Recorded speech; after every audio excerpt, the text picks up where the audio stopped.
Hello, and welcome to the LawCast, brought to you by the Law Factory, who provide a tailored and comprehensive legal account service for solicitors and their firms. The LawCast is where we discuss legal news, changes within the legal profession, and provide tips, tricks, and recommendations to help you run your firm. Hello and welcome to episode 2 of the LawCast, where we talk about legal news, changes in the profession, and we give you tips and tricks for helping you run your law firm. Last week we had Ian Johnson join us. We were chit-chatting about the changes on the SRA accounts rules. And that episode is available on YouTube channel at the moment. Just go to @the_lawcast. And this week I have the pleasure of welcoming John Gilmartin, who is the CEO of Klyant accounting software. Hi, John. Welcome to the show. Welcome, and thanks for joining us. No problem. Well, thanks for having us, Alex. Delighted to be here. Had many a coffee where we've chit-chatted about all things legal news and legal tech. So nice to be doing it in this. So thanks for having me. Yeah, no worries at all. So to get us started, I mean, are you happy to tell us a little bit more about Klyant itself? And what it does and that kind of thing? Yeah, sure. So Klyant is a legal accounting application, obviously designed specifically for law firms. We do as a company, we also have solutions that we sell into the barrister market, and we also sell actually into the property market as a prop tech too. Our big specialism is all around general accounting for the law firm itself, but with a big specific emphasis on client money and the regulations around the management of client money and the interaction and transactional workflow between the client account and the office account. Oh, perfect. Yeah, it's well, as you know, that's always music to my ears, being a legal cashier and all that. So and I can say that Law Factory uses Klyant quite heavily. We've got several clients that we work for, so that use Klyant. So our guys use that sort of every single day, really. So very, very happy with it. So really great to have you.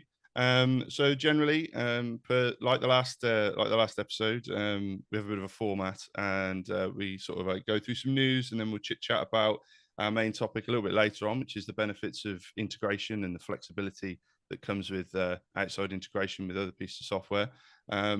But we sort of start off with a bit of news, and these are just sort of articles that I've come across that I think are pretty interesting and worth nattering about.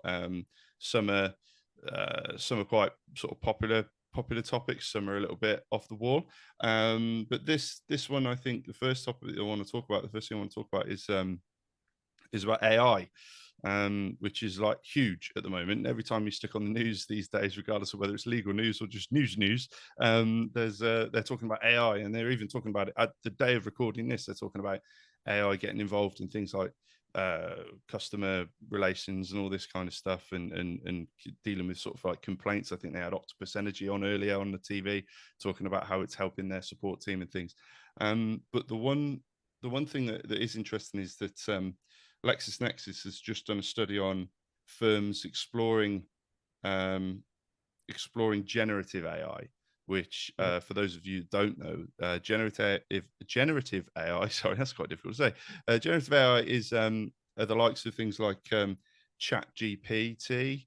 It generates sort of text and images and other media in response to prompts. So you go on and you ask it a question, and it'll basically surf the internet and go and find it. They said that like 95% of people asked believe that generative AI will have an impact on the practice of law, and how that's dealt with. What do you think about that, John? Have you seen a trend start towards AI? Yeah, well, this is our world. Like, it's we think it's going to be huge. We think it's going to have a huge impact, not only on, which is very much our specialism, the kind of the back office, in terms of the back office and how you look at kind of automating and driving efficiency in the kind of the administrative side of the law firm business, but also in the kind of the front end for lawyers is obviously the huge topic. I'm an ex-lawyer myself. I think there's a lot of conversation out there. I think there's a lot of fear around it. I think there's a lot of, but also a lot of excitement around it too. And for those that are kind of future thinking and forward thinking, which is what we'd encourage everybody to be. I think it's going to have a huge impact. I think I've been using ChatGPT a lot myself on a kind of a day-to-day basis now, in terms of kind of the more mundane tasks that'll kind of come at me. And really, it's great to hear, having looked at that kind of that article, Legal Futures, I think it's great to see that firms are embracing it and are talking about it. That's certainly what we're seeing out there, certainly in the bigger firms. My concern sometimes would be that some of the smaller firms aren't thinking about it as much as they should be right now. The big thing that I'm saying to colleagues, friends, and people there, and there's a different aspect to all of this, and to some extent in terms of how we think about it. There's a big focus in our business on the world of kind of machine learning and what that kind of looks like, and how we can utilize those technologies, which is like essentially, for those of not in the know, there is like a subset, specific kind of learning from data sets and looking to kind of produce and automate results from that. But I think when it comes to day-to-day for lawyers, I think the biggest thing that I'm saying to people, as I was saying, is that what they need to do is start experimenting now.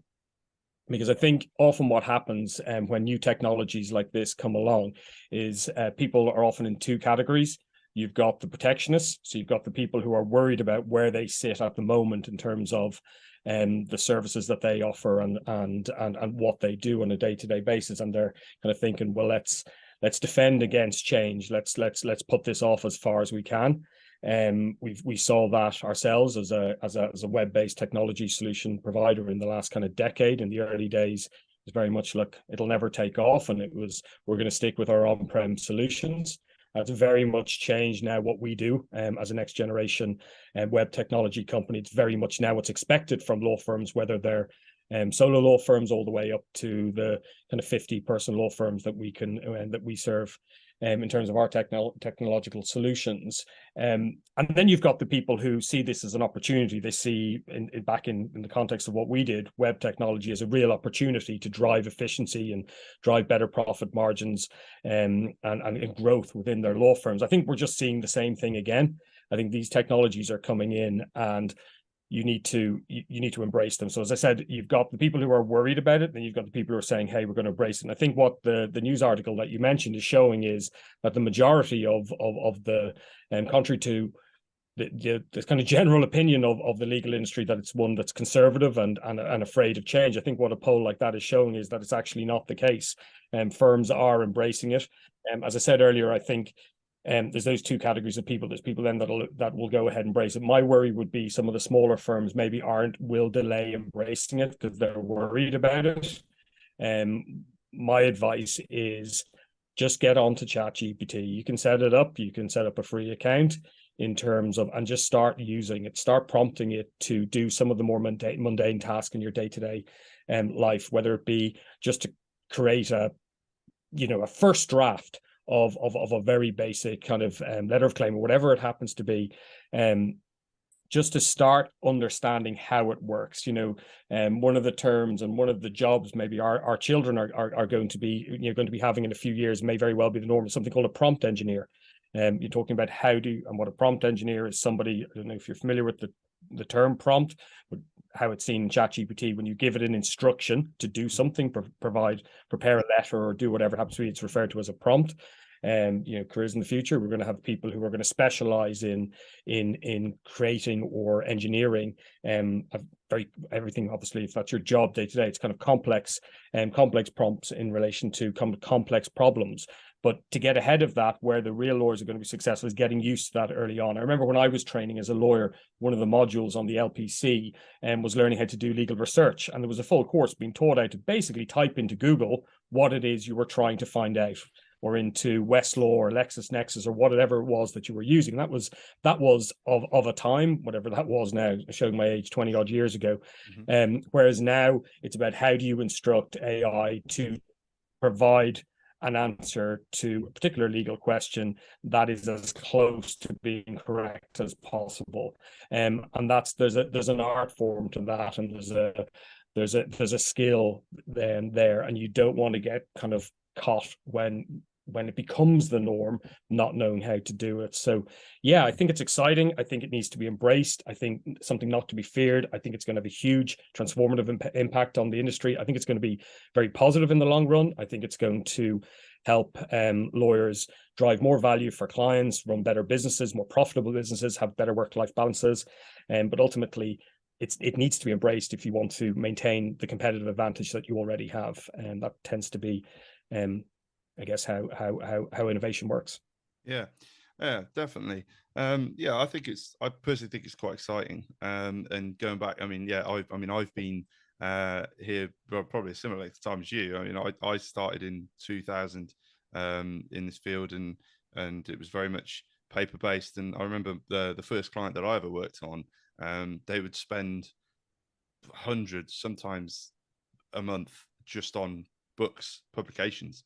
And you this was back in the day when you had Butterworths, and they would basically send over stacks of books every month, and what would happen is those books would just get put on a shelf.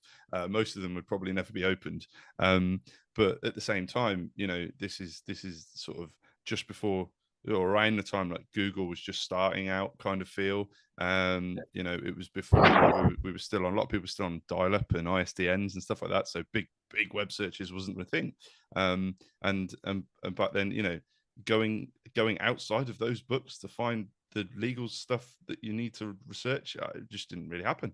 And there was a pushback back then. Of course, now we're in 2023. You know, it's everywhere. You just have a quick whip your phone out, have a quick Google. Oh, what about this? What about that? Or you have other companies that do like a subscription based service, where you can get everything that you need, including things like precedents and all that kind of stuff. So it's just the norm now. So it makes me wonder if we're gonna, and I hate to use the phrase, eventually see a new normal which does incorporate AI. And it would be very interesting to see, in my view. I mean, we're talking today, we're going to be talking about integrations and stuff like that. It would be very interesting to see how software companies like yourself or like others, all the big CMS guys, whether they have like an AI module which they then integrate within the software, so that they can then use that. You know, the client, the law firm can use that just in their day-to-day as part of their general CMS.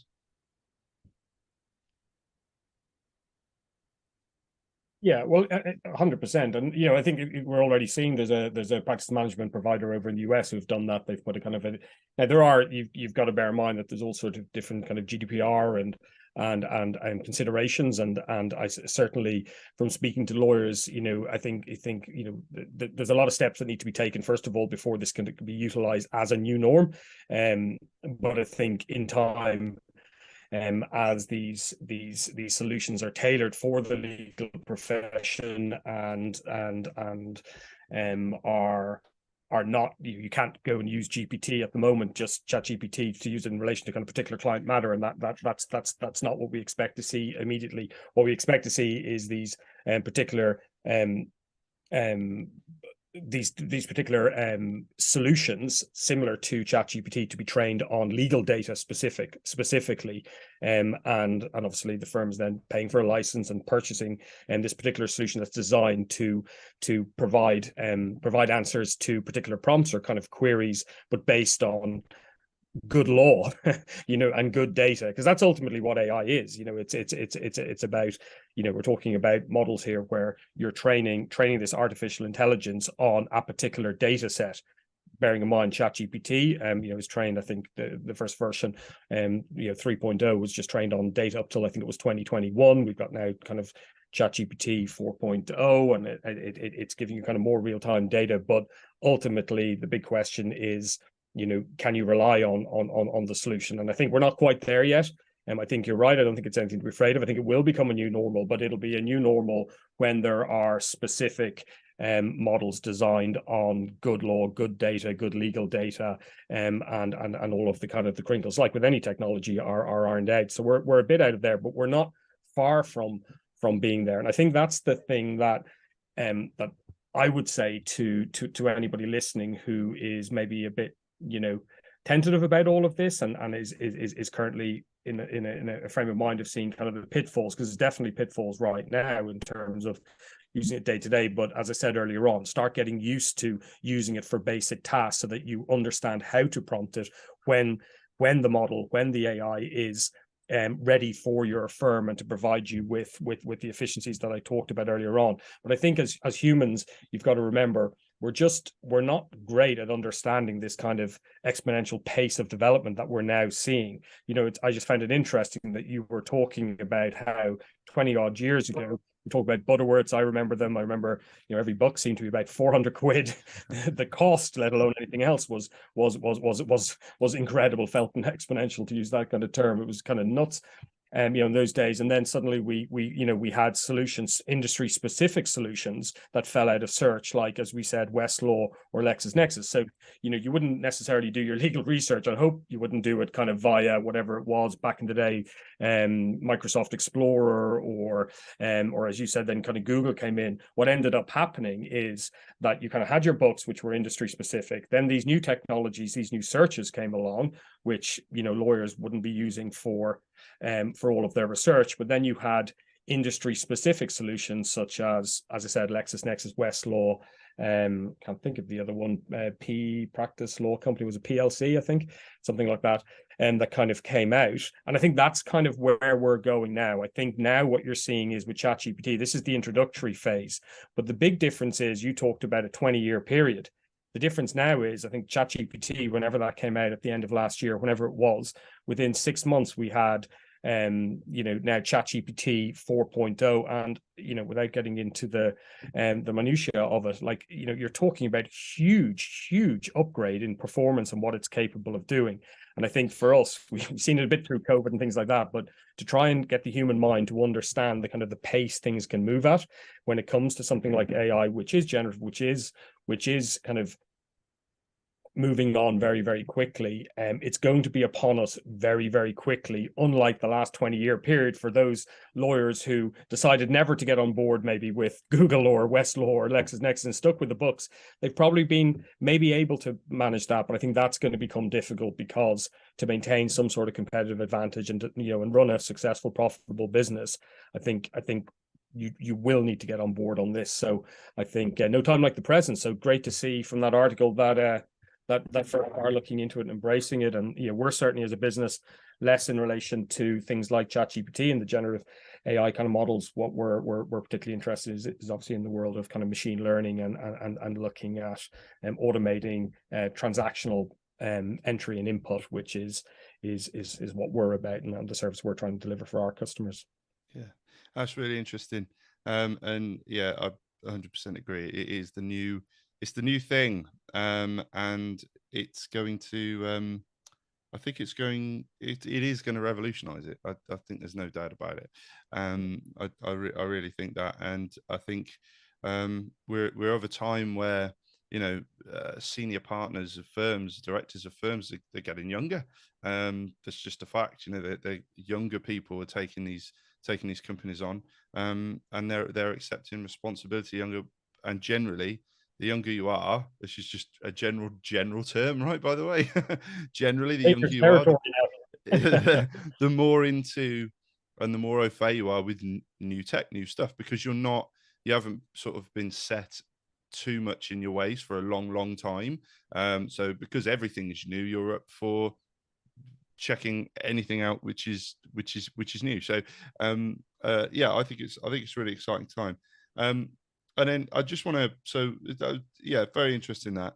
And this sort of brings me on to our next article, which is about the government basically has now put out a £1.8 million grant to help small and medium enterprises, SMEs.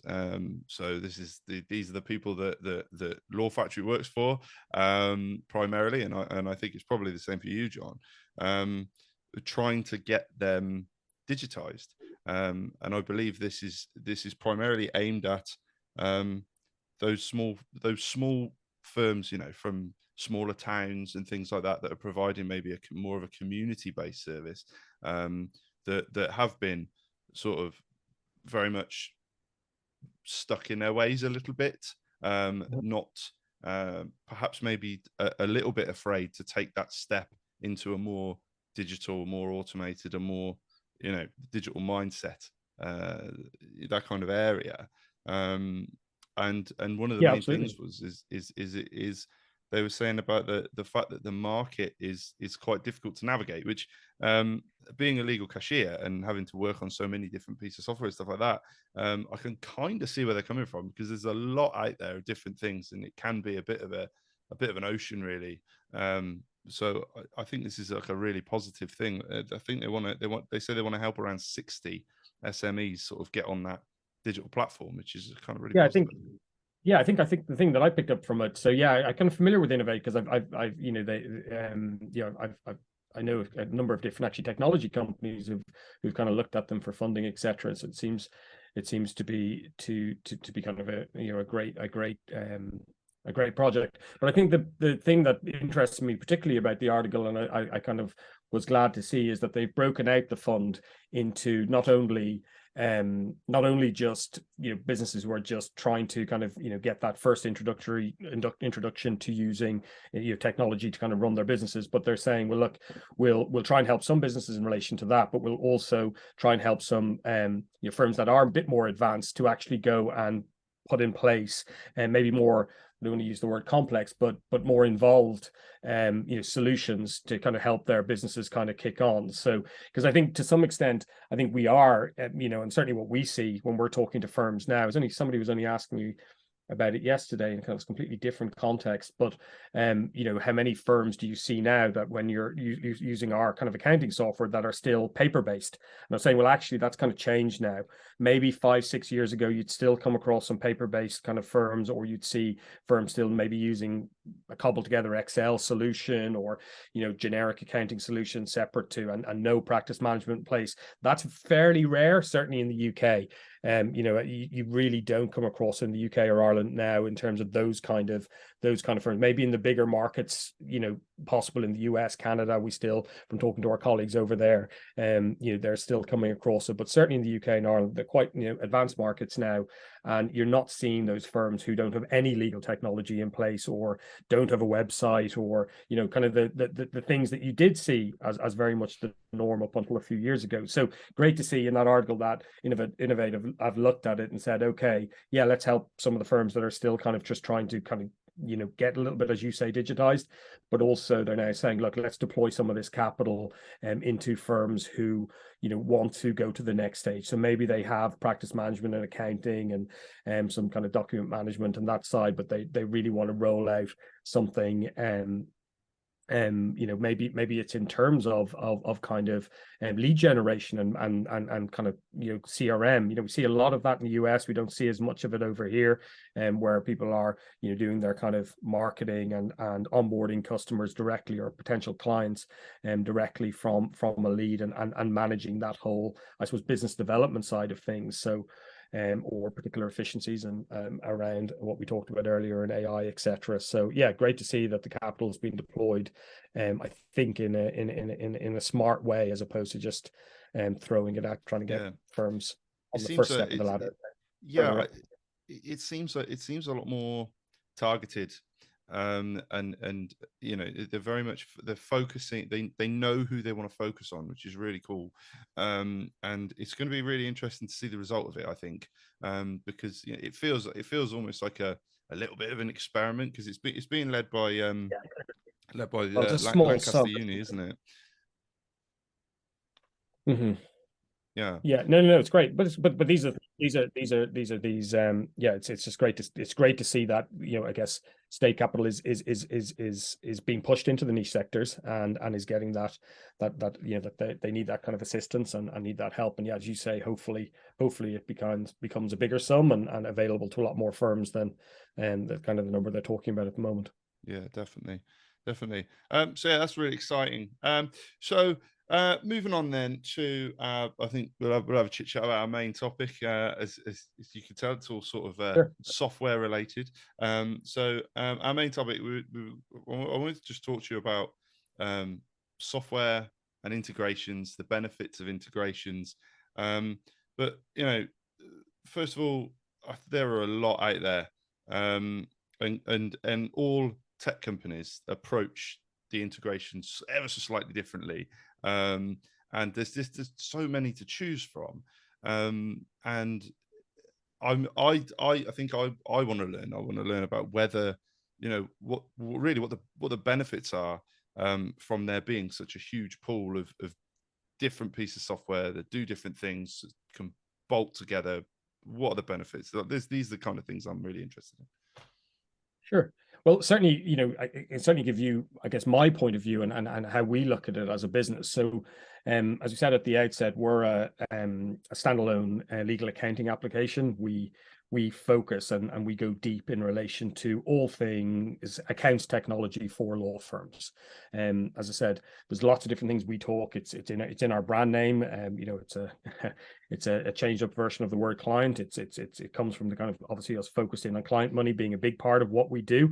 But what can then be forgotten from me talking a lot about that is the fact that there's lots of other bespoke functionality required by a law firm when it comes to kind of accounting around disbursement management, time recording, all of that kind of side of things, and billing and all of that kind of, that's very different to how maybe a more general business will conduct their accounting affairs. Now, the reason I say that is because the big thing there is about going deep. That's what we do. We're a specialized company when it comes to accounting.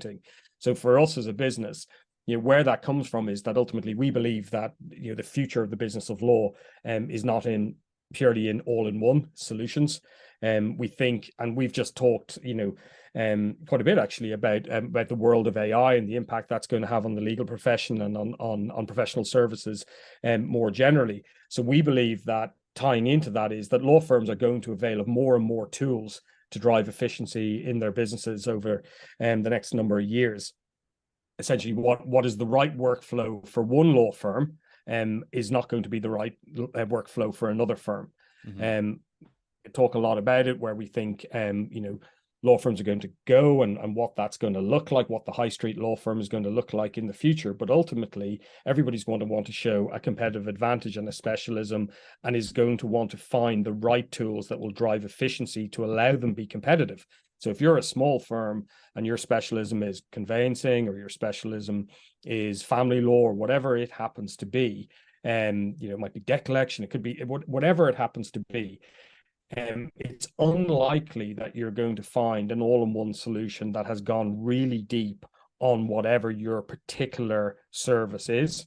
And you want the right kind of AI tool, you want the right whatever it happens to be, to make sure that you can remain competitive. I think there's been a lot of concern over the last number of years. If we watch huge accountancy firms kind of start providing legal services, a lot of mergers and acquisition activity in the legal sector over the last number of years. And I guess the concern for the small to medium sized business is, well, can I remain competitive? And for us, and certainly the message we send to our customers, and what we're there for our customers to continue developing, is providing those efficiencies by making sure that, in our case, the back office is efficient. So we're going very deep at the moment and into the next number of years on the world of automation, ML, all of that side of things, and making sure that the least amount of work has to be done by our businesses, so that, as I said, they can be efficient and profitable.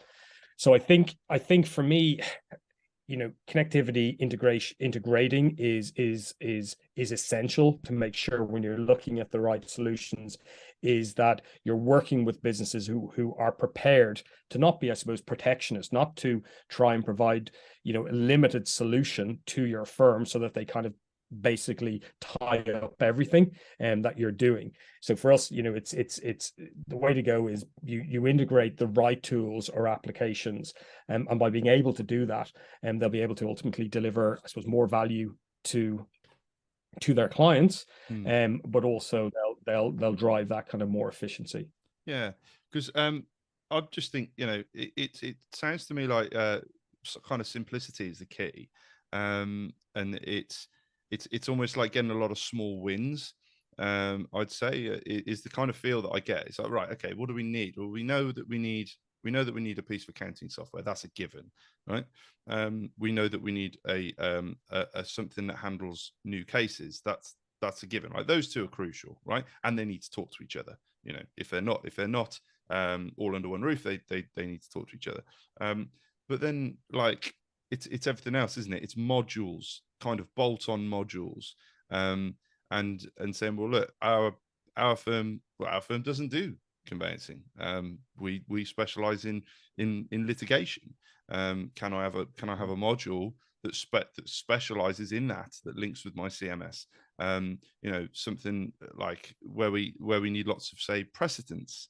Okay, and then finding that actually, rather than perhaps having one overarching banner that tries to do a little bit of everything, having companies now, and I'm seeing a lot of this now, where companies say, well, no, look, I'm not interested. We're not going to pretend like we can do all of this stuff, because if we try and do all of this stuff, it's probably not going to be our best work. Let's concentrate on what we do. Okay, what do you do? Okay, we're a company that specializes in, like I said, precedents, right? We do this. This is what, and this is a module that we have built, which will link with all your stuff. So if you need precedents for whatever work that you need, whatever sort of litigation, stuff like that you need to do, buy this at X a month for your litigation department, bolted on. And I wonder if this is where kind of the flexibility comes with the way that firms evolve, because quite often you have a firm which starts off doing one thing, and then they say, well, actually, we, yes, okay, we're litigators, but maybe we can sort of expand a bit. Maybe we could go a bit down the private client route, and is there something which helps with, a piece of software that helps with things like estates and probates and wills and all of these. Now I know there are wills modules out there that we can then bolt on, and then you're kind of tailoring. You're almost creating your own bespoke packages out of companies which specialize in your individual departments, which I think is quite exciting. It's really exciting, and like, there's plus and minuses and challenges in relation to all of these things. You've got to make sure that that the integration is built right. You've got to make sure that the efficiency is there in terms of the technological side. It's only as good as the effort that's put in by the companies involved in the firm in terms of what the workflow is and all of that kind of side of things. But yeah, no, you're absolutely speaking my language. I think from our point of view, what we think is, and it kind of ties in, I'm just thinking it ties into what we were chatting about earlier on in terms of, more from a stepping back and looking at how people think about change and innovation and where the industry is going.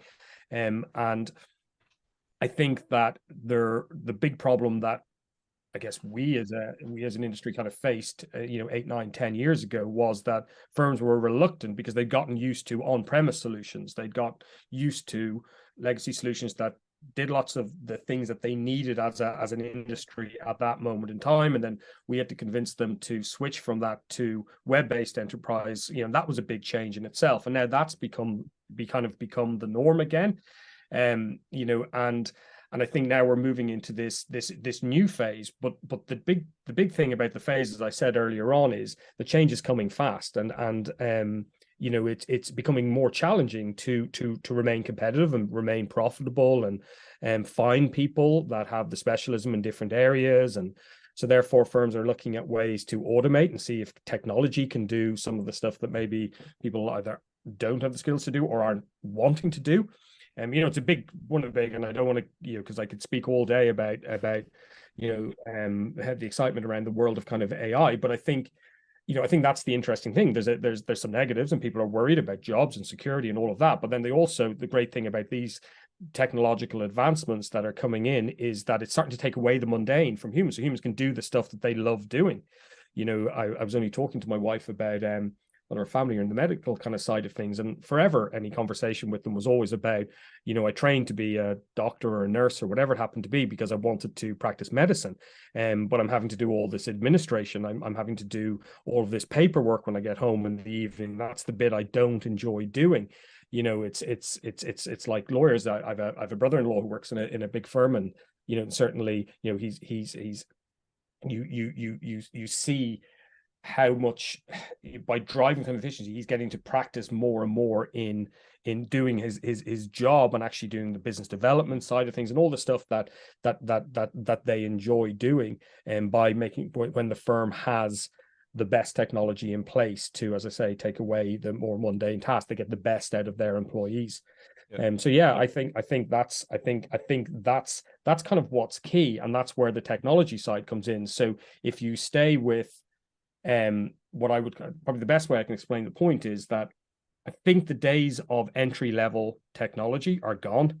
I think that the idea of having a system that tries to do everything, but everything at entry level, is going to hold the firm back from making sure that it can avail of the other technologies. There's so much going to happen over the next number of years with specialist technology and specialist technological solutions that I think any firm that's been held back by, I suppose, vendor lock-in, by not allowing to have that protectionist thing, which I think just holds humans back.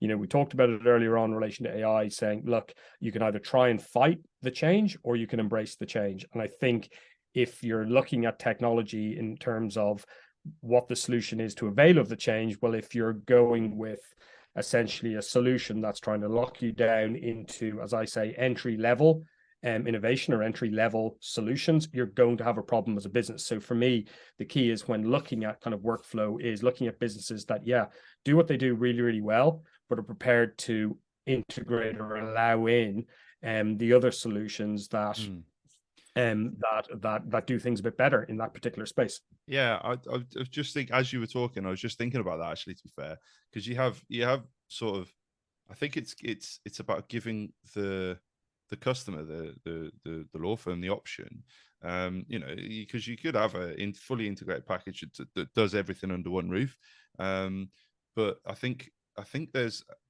maybe humbling is the right word. They need to be kind of humble enough to say, look, we do this module, right, which will do X, Y, and Z. However, if you don't want to use it, we do integrate with these guys, and we can pull it in. So you have the choice. You can either use ours or you can use theirs. And I think that would be a really important step. Like Law Factory, for example, we have a piece of software called LawSlip. And we built this thing. This is it's like we built this thing in 2006. Okay. And it's purely a way. It's a slip system. It's the old pink and blues and green transfers and all that kind of thing. Slip system. It allows the client to talk to us. And back in 2006, there was nothing. It was the only way that we could operate remotely on the internet is for people to use law slips, because the only e-chit system was built on a system which was like in-house. So we had to use that, and it was very popular. But it's always been one of these systems where I never sell it. I never actually sell it to people. I say, look, LawSlip is there. If you want to use it, you can use it, right? If what I say is, if we want to be on system at the end of the day, what's easier for you? Generally, if the system has a requisition or an e-chit or an e-slip system, whatever they call it, if it has one of those, we'll say probably best to use that because it's already there. But if you don't want to use that, you can use LawSlip. Or equally, here's LawSlip. If you don't want to use LawSlip, use that. But as long as you use something and you do it well and do it properly, then we're happy. So and I think it's important to be that humble and give people those options, whilst at the same time, I think certainly from my perspective, and I imagine yours, it's important to advise firms when we think, actually, I think you're doing this, but I think you could possibly benefit from doing it a slightly different way. Have you considered this? But it's not an instruction, it's not barking orders, it's just giving them an option, just saying, look, why don't you give this a shot, because we think it could probably help you. And I think there's an aspect of, like we said, other firms that already do everything to say that and say, look, okay, well, if you don't like ours, you could just try this one, and hopefully it will be better. Hopefully it will work for you better. I think that's a really good way to go. Yeah, I think certainly. Like I think I heard someone phrase it one time as consultative selling. And I think it's something we really pride ourselves in, which is in terms of our process, is showcasing this is what we do, this is what we don't do. It's kind of letting the customer kind of understand the kind of the product in full. And I think certainly what you find is you find more loyal customers. And I think it's no different to a lawyer providing a service. It's saying, look, this is our specialism, this is what we do, but we have a colleague up the road who can help in relation to this side of this particular transaction or particular case or whatever it happens to be. It is the legal model in the UK and Ireland. Solicitors do one job, barristers do another job. It's that kind of specialism side, and I think that kind of feeds very much into certainly our view and my view of kind of how technology works and how it needs to work for firms. But I think the key thing here is because we talk there about specialist solutions, but what can't be lost is the importance of a good integration. I was only reading an article by somebody there earlier on this morning about talking about the importance of a source of truth. So it's very important that duplication of data, and a big problem for firms could be, and with all of the new tools that are coming onto the market. There's that word again. We should do AI bingo, some sort of thing every time we use that kind of phrase. But with all of the activity, and I see it as somebody running a technology company. There's so much happening, so much money now going to be deployed into these new startups. Jumping on, and I don't call it a bandwagon, but jumping on this huge technological kind of innovation that is artificial intelligence, machine learning, all of these various different things, that very quickly you could end up as a firm with siloed solutions. So you could end up where, as I said, in a significant firm where, and this is already a problem for some of the bigger firms, where you have your CRM solution, you have your accounting solution, and then you have all of your other solutions in different departments, but they're siloed, and suddenly you've got a problem in terms of maybe duplication of data and trying to merge data at some point, and all of the things that kind of come with that. So that's something to be really kind of conscious of, is that when we talk here about the benefits of working through APIs, and making sure that systems are integrated and working together, that's the kind of key point here, is that it works around for the firm in an efficient manner. Because as soon as you start adopting all these specialist solutions, and if you don't do it in a smart, well deployed way, you just end up putting in more work than you would in the first place. And the future really for law firms, as I keep saying, is about automation, efficiency, and driving those profit margins so that you have better businesses and better work-life balances, which is, I guess, what we're all looking for. Yeah, absolutely. And I was going to ask you what the future looks like, but you kind of summed that up pretty nicely at the end there. Read your mind, Alex. Yeah, absolutely. I think it's exciting, and I agree with you. I think things need to be done in the correct way, and I think with any kind of pulling in of any kind of integration, it's making sure that it works, making sure that it's right for you, is what I'd say. Don't waste your money. Just make sure that it's going to do what you need it to do, and it's really going to drive those efficiencies. So, look, that was really interesting. Really interesting. I think we've covered a lot there, but we are rapidly approaching the end of this podcast this time, and I'm really grateful for you joining me, John. Thanks for having me on. I really enjoyed it. Okay, it's been great to talk to you. Is there anything else you'd like to sort of tell our viewers and listeners about Klyant and how they can get in touch with you? Yeah, absolutely. Like always, I think we've probably kind of covered, what it is that we, what we do. As I said, we're a legal accounting application. We're very focused on the future, on kind of innovating. We're doing some really exciting things at the moment, working with some really exciting people. I guess in terms of sharing something, we've I suppose moved into our own next phase of growth by earlier this year releasing our own API. So we're very much open to partnership. We currently integrate with 2 legal practice management systems, and Clio, hopefully lots of you've heard of, and Thread Legal. Lots of you will also have heard of, and 2 phenomenal practice management companies that we integrate with. We've got another huge one, and that we're working on at the moment. We'll be hopefully announcing that now in the next kind of month or so, which is an exciting integration for us, but very open to partnerships. So anybody out there, and not only technology companies, we've had 2 law firms so far, and other types of businesses who have built bespoke integrations against our API for very specific workflows that they have. So for law firms out there looking at, or that maybe have their own practice management solution in place, place that are looking at integrating with that with an account solution and can't find an obvious route to do it, we're very much open for business on that front. So yeah, please reach out. But yeah, a lot of exciting things happening in all things legal tech. I love talking about it. I love doing that, whether that's on a podcast or over a coffee. So anybody interested or finding out more, either what we do or just generally having a chat about what they're trying to achieve as a firm. We've got a great team and very knowledgeable people and with decades of experience in the legal technology space. So yeah, feel free to reach out. I'm John at Klyant.com. Or you can just go straight to our website, which is www.klyant.com. Great stuff. Well, thank you, John.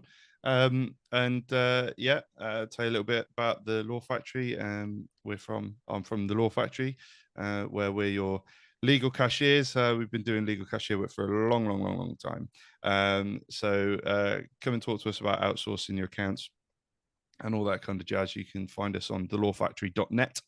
You can also find me on LinkedIn and various other places. So come and have a look over there. I'd like to thank you again, John, for joining us. This has been episode 2 of the LawCast, and I'm Alex Simons. Thank you very much for joining us, and we'll see you next time. You have been listening to the LawCast, brought to you by the Law Factory. Why not subscribe to our Spotify and YouTube channel and head to thelawfactory.net for more information.